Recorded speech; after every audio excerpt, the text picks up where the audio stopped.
Hey guys, welcome back to another video on the Inside Spurs channel. Happy Friday evening. The weekend is here. I hope you're all okay. I hope you've had the best days you possibly could have. We're going to be talking in this video around the Emerson AC Milan deal and just sort of the situation that's going on there. We're going to talk about Bryan Gil's move to Girona. Fabrizio Romano has been talking about that. I'm going to be talking about Djed Spence impressing and doing extra work with the coaches, which may make you all quite happy and excited.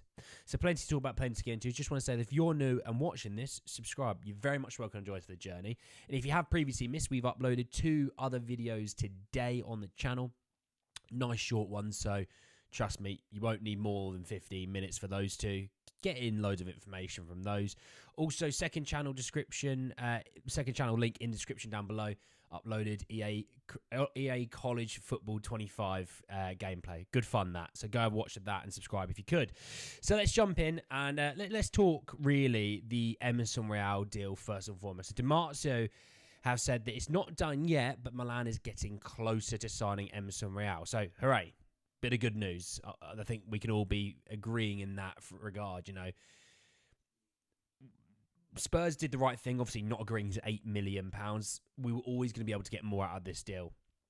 I think, you know, when Spurs wanting 20 million euros, we'll call it sort of 17 million pounds. I know it might be a little bit more than that, but just for today's conversation, we'll call it 17 million pounds. You know, if Spurs can get somewhere between sort of 15 and 17, then Spurs did the right thing just holding off a few extra weeks. I've always been quite clear on that one. My thought wasn't, oh, we've had a bid, accept it, get him gone. Oh. You do that if you have a player that you don't think you were going to get any money out of. When you do have a player that you go, actually, no, he does have some value. He's got age on his side. He's got, you know, more than 1 year left on his contract. We can get some all right money out of this. I'm all for this. You know, how the deal will look, you know, is there things like sell-on clauses? Because it wouldn't even shock me if Saudi did come in for him in a few years' time and, you know, bought him for £20 million or whatever, and, you know, Spurs having like an extra 10-20% in there, maybe, I don't know. But for me, I'm happy that Spurs are going to get a good, decent fee for him. You know, we're talking about an AC Milan that are a Champions League club. Let's not forget that. They're a Champions League club. They probably, they finished, I think, second in the league last year.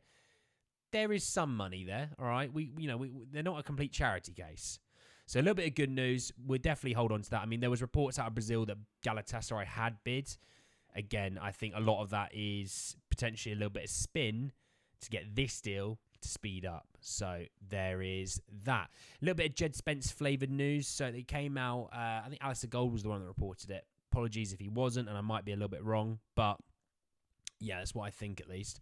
I've also just realised that it's the Olympics opening ceremony tonight. So there we are. I don't care about that. Anyway, Djed Spence was being drilled individually by assistant coach Matt Wells. He apparently was working on his physical shape to prevent crosses and Matt Wells, I think, was the guy who was doing it with him, getting crosses away or moving past him. And apparently they continued for a while after everyone had finished. So, do you know what? Anyone that sits, let's take it on face value. We always do with all these reports. Let's take this on face value. If you're sitting here and thinking, "Ooh, does Djed potentially have an attitude problem?" You'd have to sit there and go, "No, he doesn't." You know, he's putting in extra work. You know, he said before he came back for pre-season that he actually wanted to see if he can prove himself at Spurs. All I'm going to say is, so far this pre-season, with how he's done, obviously he's played quite well. You know. Do you know I must be sitting there going, €8.5 million euros Spurs wanted? We mucked up there. Do you know I must look at that and think we've mucked up? That's the way I look at this deal. I think he's had a really good pre-season. Had he, you know, he might, of everyone, had the best pre-season. You know, he's in contention for that, I guess, fictional trophy. So, hey, long may it continue. And hopefully, obviously, we've got a game tomorrow against Vissel Kobe at 11 a.m. Join us live on the Inside Spurs channel. This one that you're literally watching me on at 10:45 for the watch along. I hope to see a bit of Djed Spence. I don't know about you.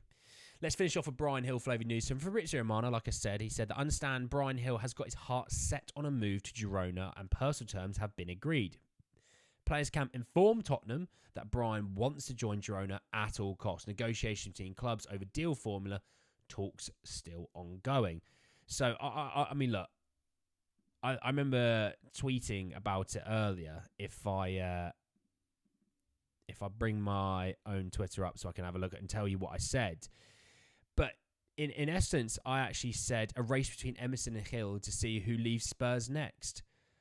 It's a damn good race. I'm happy about the race. I won't lie. I'm happy about the race because when people were talking about, oh, you know, we need to get rid of a few more players, and we did need to get rid of a few more players, and we definitely are, because actually we are this summer. You know, we moved off of Japhet Tanganga, we moved off Ryan Sessegnon, both on frees. I know Joe Rodon went in the Archie Gray deal. You know, you can count Perisic and Dyer because technically they considered a move off of this summer. So that's 5 players. I'm definitely missing players here. There's someone that, and Ndombele is another one. There you go, 6. You know, if you're talking about Emerson and Bryan Gil, that's 8. So when I said this summer, like before the summer window, before Spurs had done any moves in or out, I said, gosh, Spurs really need to get rid of a lot of deadwood. They really need to clear out the squad, get gone of players that don't suit Ange Ball. I don't have a hat, but I'd tip my hat off to the higher ups, but because, you know, they actually could have extended Sessegnon or could have extended Tanganga and tried to sell him for a couple of quid after they've got an extension for an extra year. They didn't. They didn't sell Joe Rodon to the highest bidder. They sold him in part of the deal to get Archie Gray. So they've been smart about what they've been doing. And you know, if you move off of these 2, it's 8. Oh, Højbjerg, that's another one. Sorry. Actually, if you move off these 2, then it'll be 9 because of Højbjerg being 7. We'd be on 9. We'd nearly double figures of clearing off players. So, yes, people are upset about, you know, oh, we've had no one come in and, oh, you know, and I think mostly that's not about, you know, look, we're not sitting here, we're not being a terrible club because we've not signed in one. Look at the teams in the Premier League. It's not exactly been an absolute mosh pit of signing players. Other than Villa and a bit of dodginess between some clubs, there's not really been anything going on. At least Spurs have been going, do you know what? We've got 3 deals lined up. We all know that. They've got deals lined up. We don't know who they are, but they're lined up, and we're just waiting for the sellers to just kind of tick the box and push them out the door. At least what we're doing then is going, well, in the meantime, let's clear some space.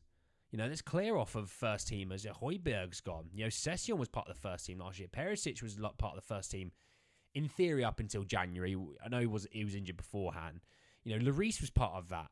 Dyer was part of that. So if you've got Højbjerg, Sessegnon, Perisic, Lloris, Dyer, that's 5. And Ndombele was out on loan and Rodon was out on loan, right? You then move off of Bryan Gil and Emerson Rowe. You're actually moving off of, so Lloris, Rodon, Gil, Lloris, Rodon, Perisic, Gil, Højbjerg, Emerson,